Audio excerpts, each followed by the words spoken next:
In the quiet town of Maplewood, life was as ordinary as a cup of tea on a rainy day.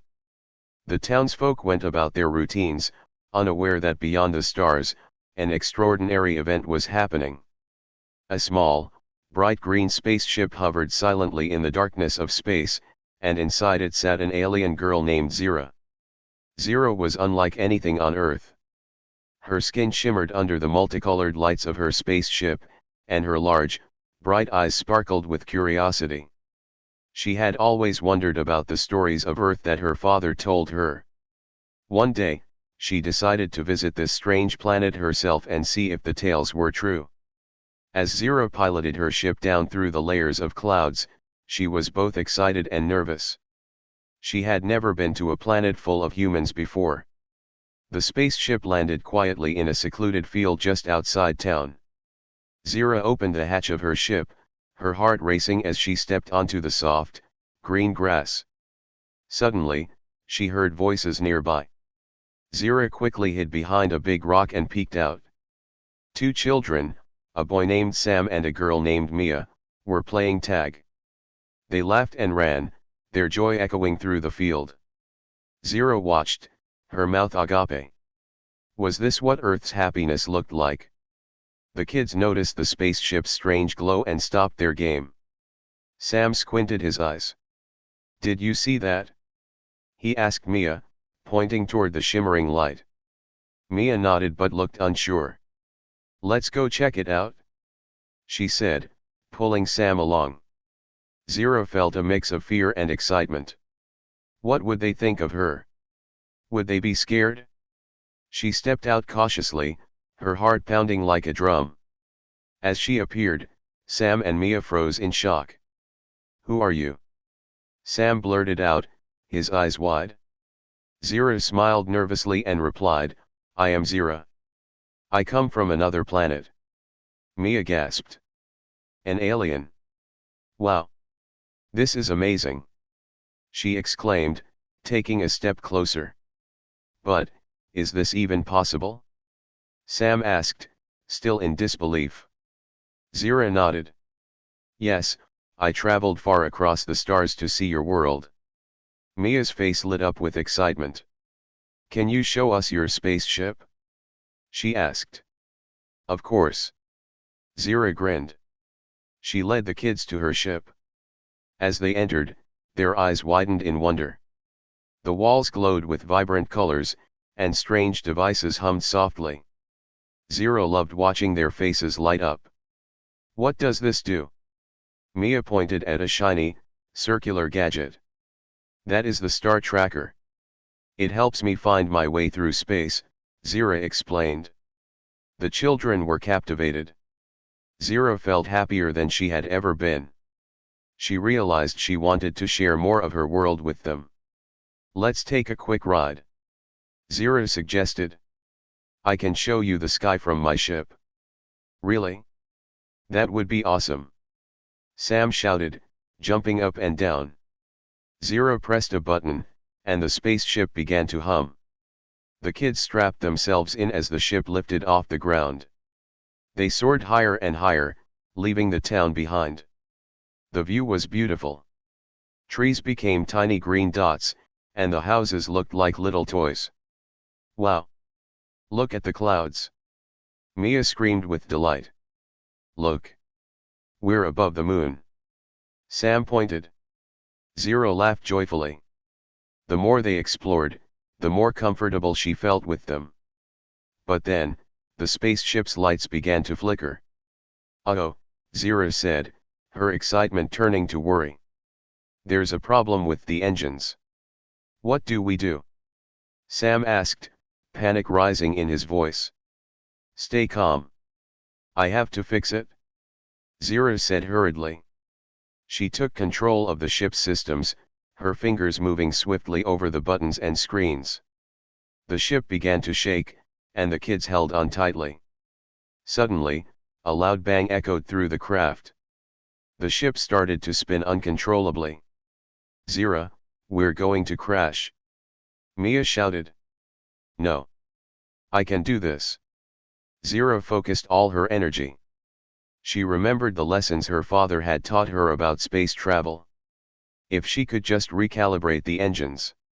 With one last keystroke, the ship steadied. "I've got it!" Zira exclaimed, relief flooding through her.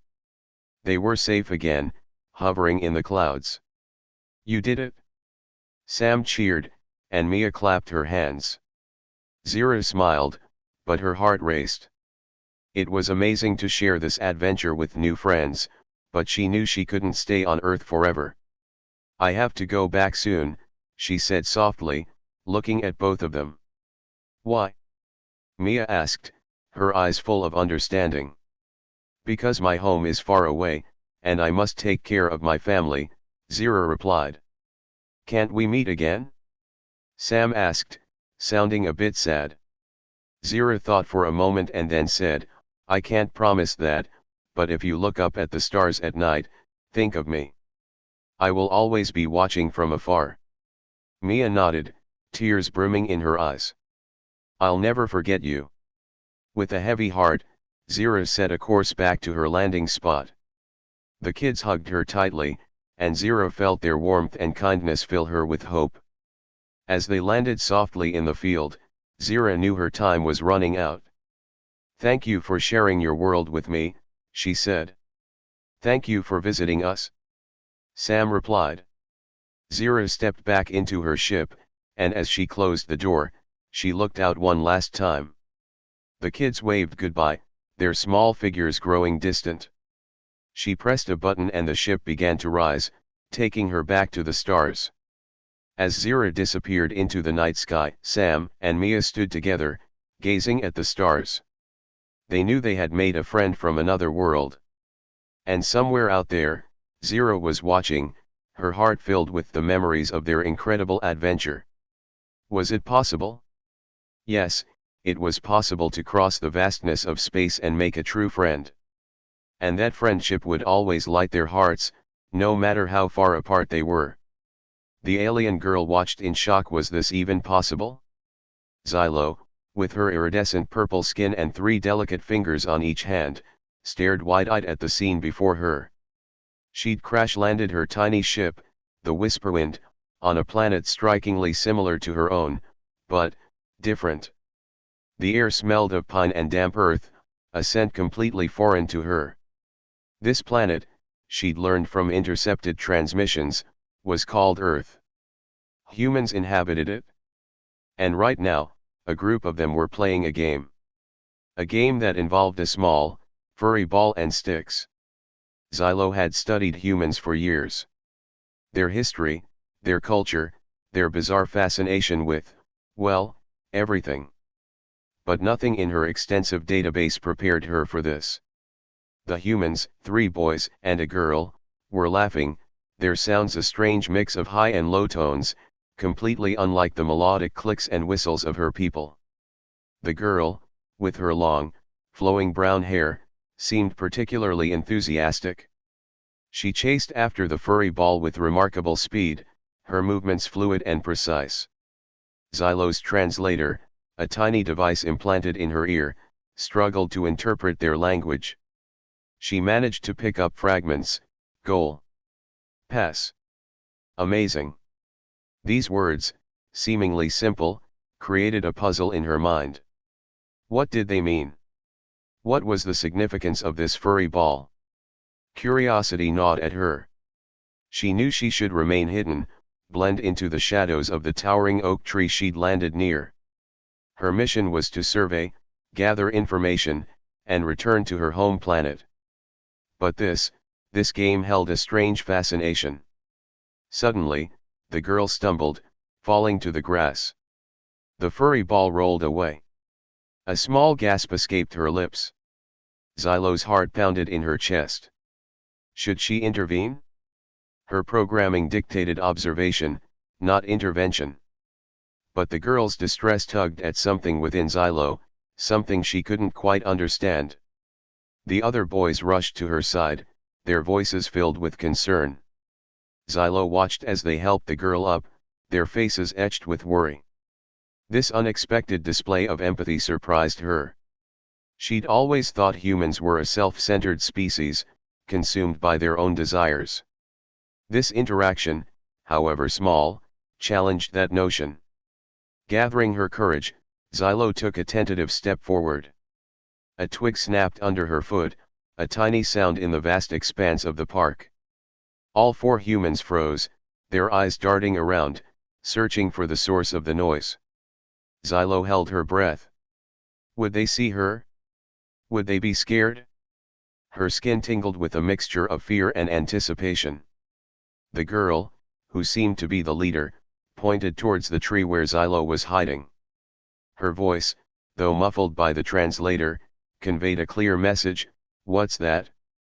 Xylo knew she couldn't remain hidden any longer. With a deep breath, she stepped into the open. Her iridescent skin glowed faintly in the afternoon sun. The humans gasped. The boys recoiled, their eyes wide with disbelief. But the girl, surprisingly, didn't scream or run. She stared at Xylo, her expression a mixture of wonder and caution. She slowly extended her hand, a gesture of peace, or so Xylo hoped. Xylo hesitated for a moment, her programming clashing with her curiosity.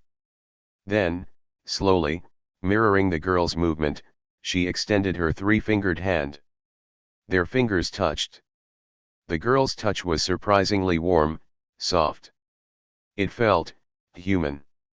Xylo felt a surge of emotion, a feeling both strange and wonderful. The boys, still apprehensive, cautiously approached. One of them, a smaller boy with freckles, spoke, his words hesitant. Are you an alien? Xylo nodded, a small smile playing on her lips. Her translator worked perfectly now, translating her thoughts effortlessly. Yes, she replied, her voice a melodic chime, I am. The next few hours were a blur. Xylo explained her mission, her accidental landing.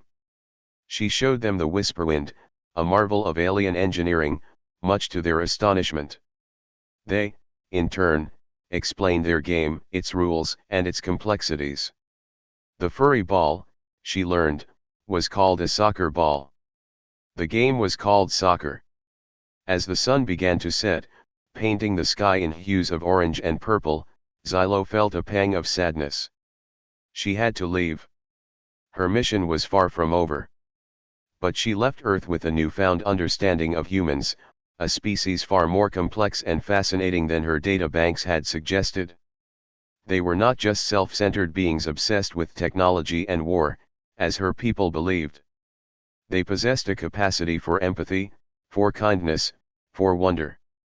And she, the alien girl, carried with her a memory of a game played under the setting sun, a memory of laughter and shared curiosity, a memory that would forever change her perception of this strange, wonderful planet called Earth, a memory of friendship formed across galaxies. The game was over, but the story had only just begun. In the year 2150, humanity had reached new heights. A new era of technology and exploration had begun. However, during these advancements, a curious and intelligent young girl named Zara was living on the distant planet of Azura. Zara was not an ordinary girl. She was an alien with bright green skin and large, curious eyes that sparkled like stars. Zara had always been fascinated by Earth and the stories she heard from her parents about its wonders. She dreamed of visiting the planet with blue oceans and tall mountains. Her parents had warned her that Earth was different, but Zara was not afraid. Little did she know that one day her dream would turn into a reality. One quiet evening, while Zara was watching the twin moons rise over the horizon, a sudden flash of light lit up the sky. She ran outside, amazed. The light grew brighter and bigger until it crashed into the nearby forest. Zara's heart raced with excitement. She had to see what had happened. As she ran through the tall grass, she followed the glowing trail to the crash site. When she arrived, she found something astonishing. A small, strange spaceship was smoking on the ground. It was unlike anything she had ever seen. Suddenly, a door opened, and a figure stepped out. Zara gasped. The figure was another girl, with skin like hers but different in many ways. She had short, dark hair and wore a suit that shimmered in the dim light. "Are you okay?" Zara called out. The girl looked up, startled and confused. "Who are you?" she shouted, her voice shaking. "I'm Zara," she replied. "Where are you from?" "I'm from Earth," the strange girl said. "My name is Mia. I was on a mission when something went wrong. My ship crashed." Zara's eyes widened. "Earth? I've always wanted to go there." Mia looked shocked. "You want to go to Earth? But it's dangerous. It can't be that bad." Zara insisted. "I want to see your world." Mia hesitated. She had lost contact with her team after the crash and did not know what to do. She sat down on a rock, looking worried. "I can't go back without my team. They must be looking for me." Zara, feeling determined, sat next to her. "Maybe I can help you. I know this forest well. We can find your team." Mia smiled hesitantly. "You really want to help me?" "Of course," Zara said, her eyes gleaming with determination. Together, they set off into the forest. As they walked, Zara asked Mia many questions about Earth. Mia described the blue oceans, green forests, and tall buildings. Zara listened with wonder, imagining all the things she had never seen. After walking for a while, they heard a strange noise. It was a soft whirring sound. They paused, and the noise grew louder. Suddenly, out from behind the trees, a group of sleek machines appeared. They looked like flying drones, and they surrounded Zara and Mia. "Whoa! What are those?" Zara exclaimed. "They're search drones," Mia explained. "They must be looking for me." Zara's heart began to race. Could they help? Or would they capture them? As the drones drew closer, Mia whispered, "We need to hide." They quickly ducked behind some bushes. The drones moved in circles, scanning the area. Zara felt a mix of fear and excitement. This was all new to her, and she was about to be a part of something bigger than herself. After what felt like hours, the drones finally moved away, going deeper into the forest. Zara and Mia let out a sigh of relief. "Mia, what if we could send a signal to your team?" Zara suggested. Mia's eyes lit up. "That's a great idea. My spaceship has a communication device inside. If we can get back to it, I can contact them." Zara nodded, feeling the adrenaline rush through her. "Let's go." They carefully made their way back to the crash site, keeping an eye out for the drones. When they reached the ship, they saw that it was still smoking, but it hadn't burned down. As they entered the ship, Zara was amazed. Inside was filled with strange buttons and screens. Mia hurried to a panel. "I hope it still works," she said nervously. Zara watched as Mia pressed buttons, her fingers moving fast. The screens flickered on, and suddenly a voice spoke. "Welcome back, Mia. You are safe." Mia's eyes widened in shock. "It works. Can you contact your team?" Zara asked, her voice filled with excitement. "Connecting now," the voice stated. After a moment, a familiar face appeared on the screen. "Mia. We thought we lost you." "I'm okay. I crashed on Azura, and I have a friend helping me." Zara beamed at the screen, feeling like she was part of something incredible. "We're coming to get you." "Stay put," the voice responded. Mia turned to Zara with gratitude. "You did it? Thank you so much." Zara smiled, but then her face fell. "What will happen when they come? Will you have to leave?" Mia hesitated. "Yes, I have to return to Earth. But you could come with me." Zara's heart raced. "You mean it? I could go to Earth?" "Yes. You'll love it." But then, just as they were feeling hopeful, the search drones returned. This time, there were too many. They swarmed the area, beeping loudly as they scanned everything around. "Quick! Hide!" Mia yelled. They ducked behind the ship and held their breath. Zara was scared, and her heart beat fast. She looked at Mia, who was pale and tense. The drones checked the area, but they did not see them. After a tense moment, they flew off again. "We have to hurry," Mia urged. Finally, just as they were entering the ship to leave, they heard voices in the distance. "Mia! There you are!" A group of people, dressed in bright uniforms, ran toward them. Mia rushed out. "I'm here!" she shouted with joy. Zara followed, but her heart sank. Mia turned to her. "This is my team. I have to go." Zara felt tears in her eyes. "But, I wanted to see Earth." "Mia, can she come with us?" one of the team members asked. Mia looked torn. "Can she?" "Yes, but we have to leave now." Zara felt a rush of happiness and sadness. She had made a friend and learned about a whole new world. "I want to go," she said quickly. Mia smiled, and they all hurried back to the spaceship.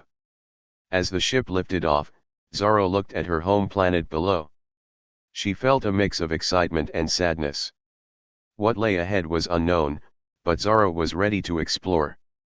And so, the alien girl who watched in shock at the possibilities above her, now set off on a great adventure to Earth, knowing that dreams could indeed become reality. The alien girl watched in shock. Was this even possible? Xylo watched from behind a shimmering, heat-resistant rock. Her three eyes, usually bright with playful curiosity, were wide with disbelief. Below her, in the valley, humans were farming. Xylo, a Zidonian from the planet Xylos, had spent weeks studying the humans from afar. Her mission, given to her by the elder Zidonians, was simple: observe, learn, report. But nothing in her training had prepared her for this. The humans, small and oddly fragile looking compared to the robust Zidonians, were tending to rows of green plants. They carefully watered them, weeded around them, and even talked to them in soft, melodic tones. It was a bizarre spectacle. On Xylos, food was grown in vast, climate-controlled labs.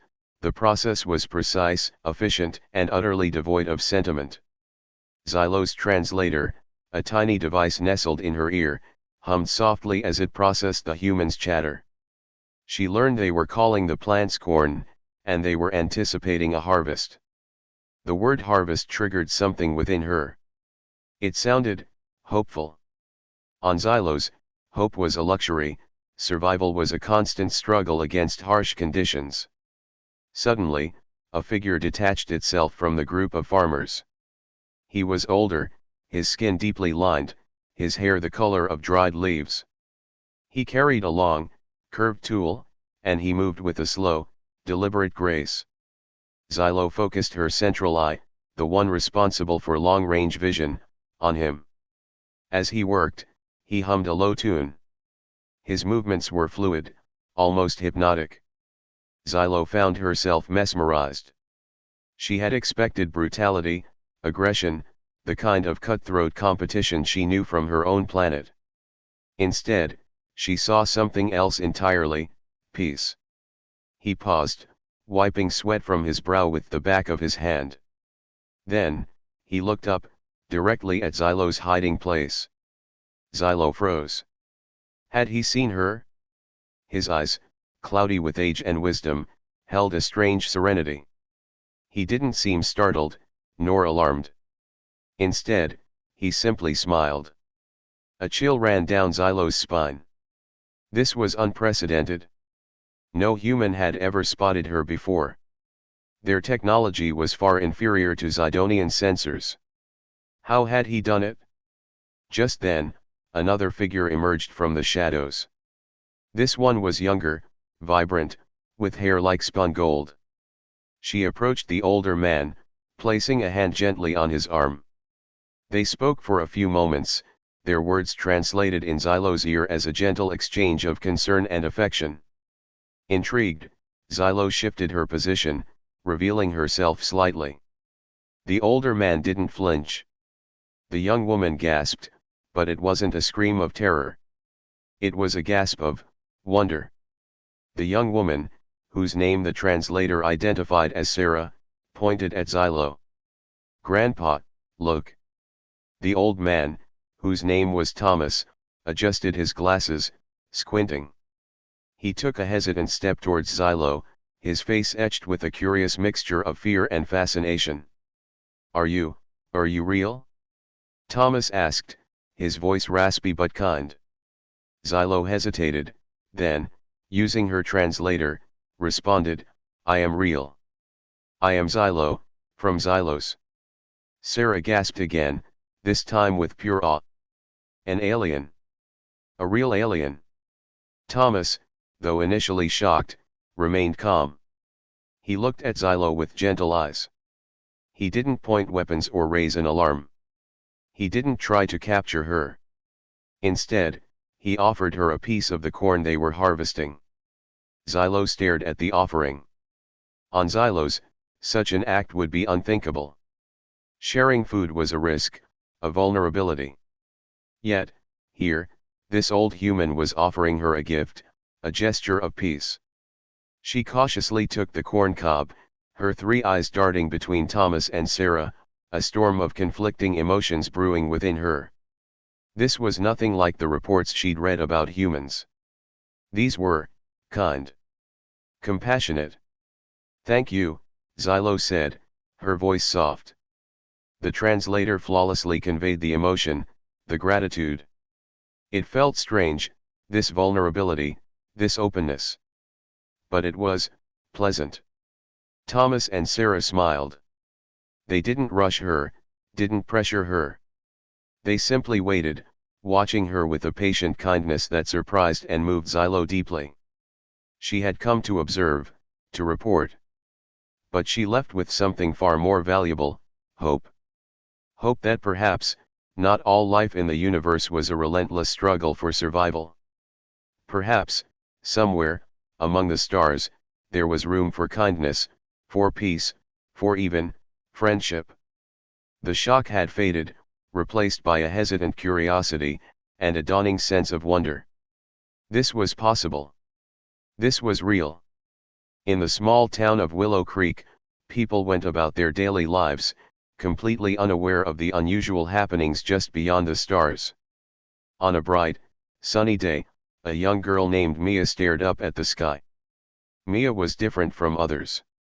She had bright green eyes, silver hair, and a fascination with the universe. Every evening, she would sit on her roof, looking at the stars through her telescope, dreaming of faraway worlds and adventures. One night, as Mia was observing the bright constellations, she spotted something strange. A small, glowing object darted across the sky. It moved quickly, leaving a shimmering trail behind it. Curious, Mia followed its path through her telescope until it disappeared behind the old oak tree at the edge of her yard. Her heart raced with excitement. Was it a shooting star or something more? Mia decided to find out. She climbed down from her roof and tiptoed to the oak tree. The air felt electric, and she could hear her own heartbeat thundering in her ears. As she reached the tree, she noticed a soft hum coming from behind it. She peered around and gasped. There, lying in a small clearing, was a blue and silver spacecraft, glimmering in the moonlight. Mia was stunned. This was not a figment of her imagination, it was real.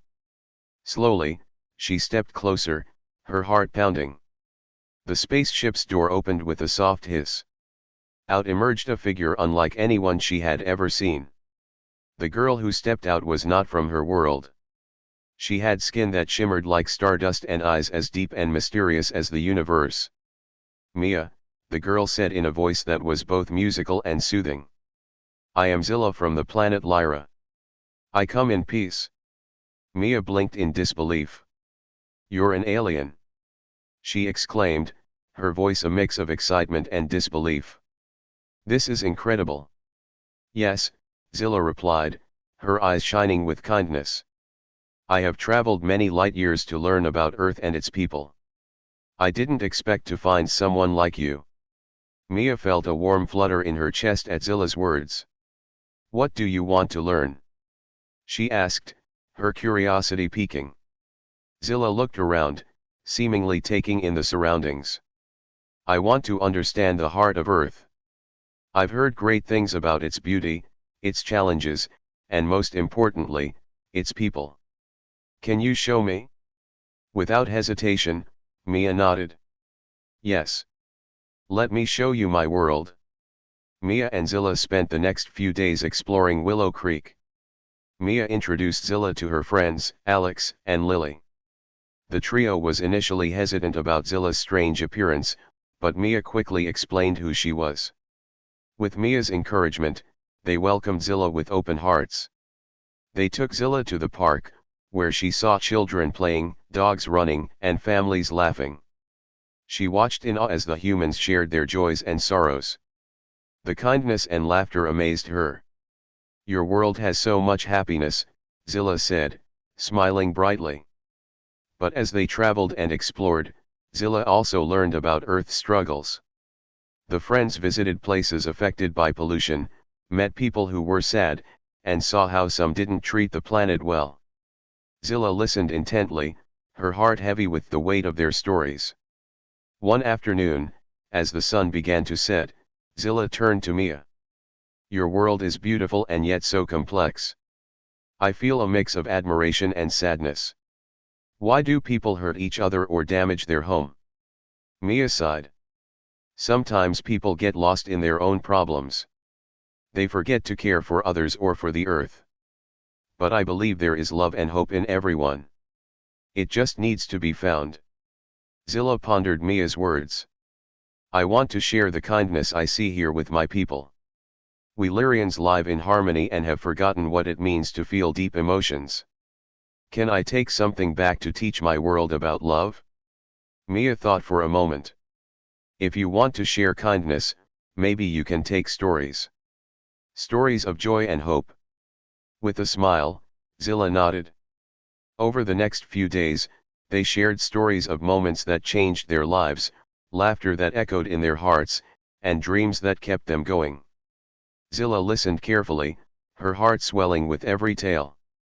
But as Zilla prepared to leave, a tension grew in the air. "I have to return soon. My mission begins tomorrow. If I don't go back, I might cause trouble for my people." Mia felt a lump in her throat. "I'll miss you. I've never made a friend like you before." Zilla smiled gently, understanding the weight of their friendship. "You won't be alone. You have Alex and Lily, and you have the stories we shared. They will always connect us." On the final day, the friends gathered at the oak tree. As they stood by the spacecraft, Zilla glanced at each of them. "Remember, love and kindness are powerful. They can change the world, no matter where we are." With that, Zilla stepped inside her ship. The door closed with a soft click, and the engine began to hum. Mia felt tears streaming down her cheeks. She waved, heartbroken yet proud of her alien friend. In a blink, the ship lifted off the ground. It shot into the sky, leaving a streak of shimmering light behind. Mia watched in awe until the ship disappeared among the stars. She smiled through the tears, knowing Zilla had taken a piece of Earth with her. Days turned into weeks, and though Mia missed Zilla, she felt a change in herself. She began to share the stories they had created together. She talked to her friends about kindness, compassion, and being open-hearted. Slowly, they all began to notice the beauty in the little things, spreading joy in their small town. In time, Mia realized that Zilla was right. With love and kindness, they could make their world a better place. And who knows? Perhaps one day, they would meet again among the stars. In the heart of Willow Creek, the spirit of friendship, love, and hope continued to shine brightly, just like the stars that Mia had always admired. The alien girl watched in shock. Was this even possible? Xylo, with her iridescent skin and 3 delicate fingers on each hand, stared. Her large, violet eyes widened, reflecting the flickering lights of the abandoned spaceship. She'd crash-landed on this strange, green planet a week ago, her escape pod the only survivor of the Zidonian fleet's ill-fated attack. Now, huddled in the ship's wreckage, she witnessed something utterly unbelievable. A human girl, no older than Xylo herself, was tending a garden.